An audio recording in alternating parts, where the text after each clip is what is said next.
Hello in TV land, it's your boy Freelancer Joe, ready to once again get cracking.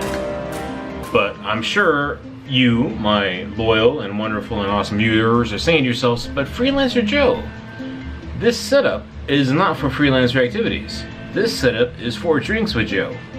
Have you been drinking Freelancer Joe? And while that is an excellent question to ask, no, I have not. So, since it had been a number of days since I had done any coding activities for my freelancer stuff, I decided this morning to fire up my virtual guest box and to make sure I had the latest updates installed. Those of you who have done updates before can kind of see where this is going. So, as it turns out, there was a pretty substantial CentOS update. Or was it? It was a kernel. I think it was a kernel update, actually. And that's not a small thing. And I had to update the guest editions because I'm doing VirtualBox. And it didn't work. Didn't work. Well, no, I take that back. It did work, but the integration or the guest editions didn't work. Basically, I couldn't do a full screen setup, and the mouse integration was crappy. And after jigging around on Reddit, I was really fortunate about that, actually. I checked early this morning, and there was only like one other person that had a problem, so I was like, I'm out of luck. And then let's say about an hour ago I checked again, and then it turns out somebody else had encountered the same thing and had been trying to figure out how to deal with it. So yeah, basically it's broken. Pretty bad bug in my opinion. Now there is a bit of a workaround that I'm downloading and installing and testing, but it's not a complete workaround. It's still kind of wonky. So I'm going to install it and test it and just see just how bad it is. If it's good enough, then starting tomorrow I'll go ahead and work through it. But if it turns out to be something that I can't work through, if I spend more time battling it than doing any actual work, well, then I'll have to come up with alternate content. It kind of pains me to do it, but I might just have to do Gaming with Joe episodes until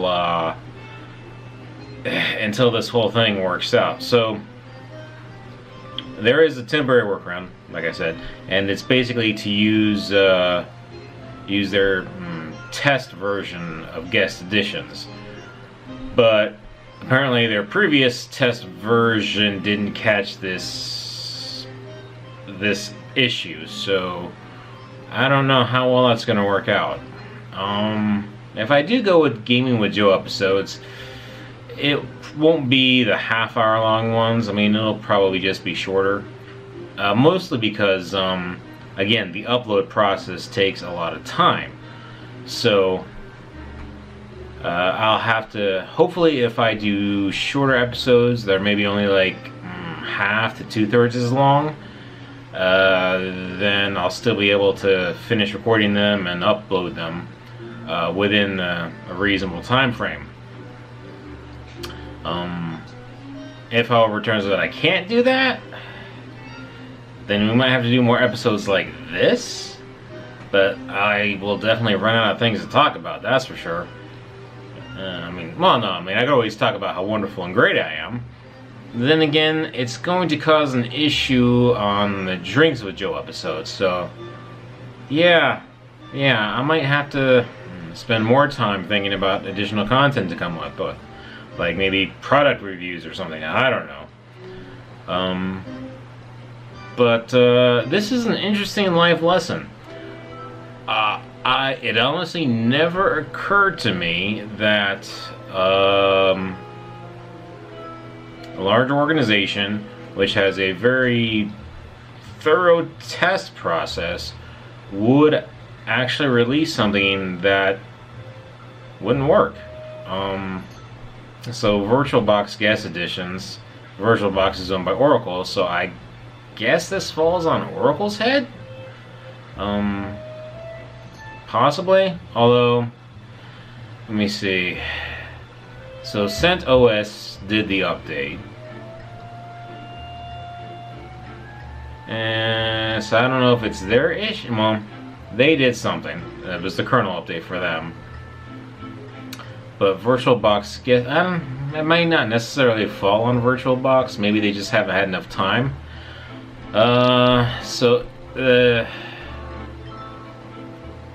It may just be that. So basically, CentOS did the update, and Oracle is still trying to catch up to it. That's probably all it is. That's the generous explanation, and that sort of thing does happen. So, but you know, the real issue is that it puts me dead in the water. So how do I avoid this in the future? I mean, can you imagine, right? Let's say I actually had a client and I was doing work for them and there was a due date and then I didn't update, and then, you know, boom, I'm dead in the water. That's not good. No, that's not bueno. Can't do that. So how would I get around that?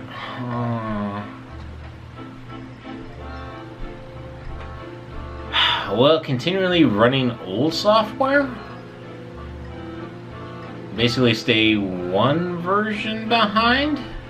Possibly? Or have yeah, what I don't like about that is be far too easy to kind of forget to do an update, or forget that I'm not supposed to do an update. And so what could happen is, you know, after a couple months, I'd completely forget about it, and then absentmindedly click the update button, because the CentOS environment and whatever the desktop software I was running, was it GNOME? I think it was GNOME. I mean, it continually prompts you when there's things to update. Plus, and the thing to consider is that, you know, maybe one thing breaks, but part of the update contains very important security things. So, you know, you don't want to do that. So that's kind of hard to accept as a solution for this.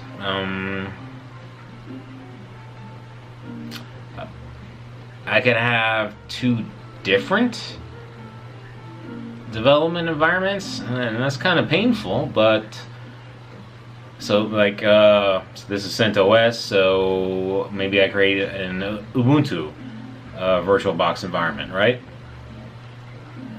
And then I just make sure that well, I have a primary one, which not that I know anything about Ubuntu, but I've been using CentOS for so long that it's the preferred one for me anyway. Who knows? Ubuntu is very popular. Maybe if I start using that, I'd switch to that. So the basic idea is I work in the primary environment, and how does that work? Keep one environment updated. Well, keep the alternate environment updated and verify that it's working. Well, no. Okay. So if the primary environment gets an update, instead of doing the update, I go check in my alternate environment, make sure it's up to date and everything's working. Then I go back to the primary environment, do the update in there, and then if that's honked, you know, then I can work in the secondary environment. On the other hand, if the secondary environment update fails, then I don't do the primary update environment until the secondary environment gets fixed. That's probably the best way to go about doing it. Still kind of complicated, but alright. That's one. But this is all predicated on me working in VirtualBox, right? It is entirely possible. So my laptop runs Windows, so I could just set up Windows as a development environment.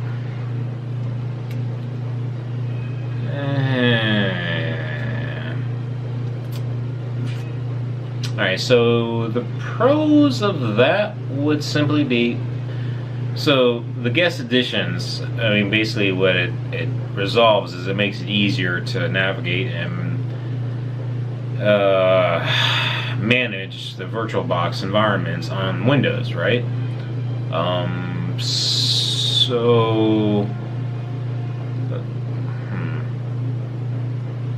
But if I just set up a development environment in Windows, you know, Windows, as much as it gets knocked, is still relatively stable. I mean, I hate to say this, but I haven't had an update that has completely honked my Windows box, any of my Windows boxes. I mean, I've had Windows fail or whatever, but I haven't had an update just honk it like that. So it could be that VirtualBox just adds an unnecessary layer, but it's a layer I like to have just because it keeps things nice and compartmentalized.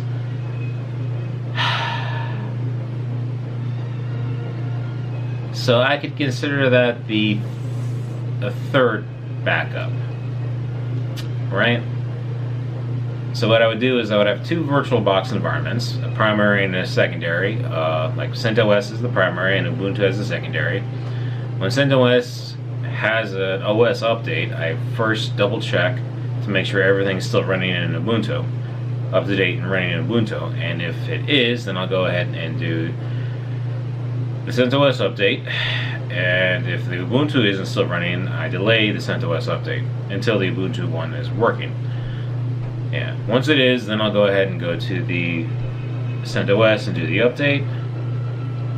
And then as another backup, I really don't want to set up Windows as my development box. No. So I think the alternating environment, I think that's the way to go. Yeah, it's been one of those days. Well, I mean, at least I'm jacked. I did my training. I hope you've been having a better day than I have. And I did get to chat with my honey bunny. That was nice, although conversation didn't go quite as well as I was hoping. But, you know, chats with my honey bunny is like pizza. Even when they aren't the best, they're still pretty good. Just because I'm chatting with my honey bunny. Or just like I'd be having pizza. Should I stretch this out a little bit longer? I mean, we're almost at the 15-minute mark. I'm not making this a full half hour. Oh, you know what? I could ask you how you're doing.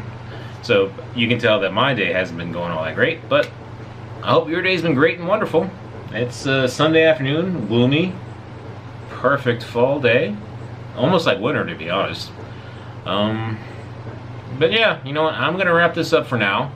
I will not say the cool kid words about begging you for comments or suggestions and questions and things like that, because that's really desperate, and this isn't a really noteworthy thing to comment on. So, you know, if you watch this, thank you very much. I hope that you go about your day and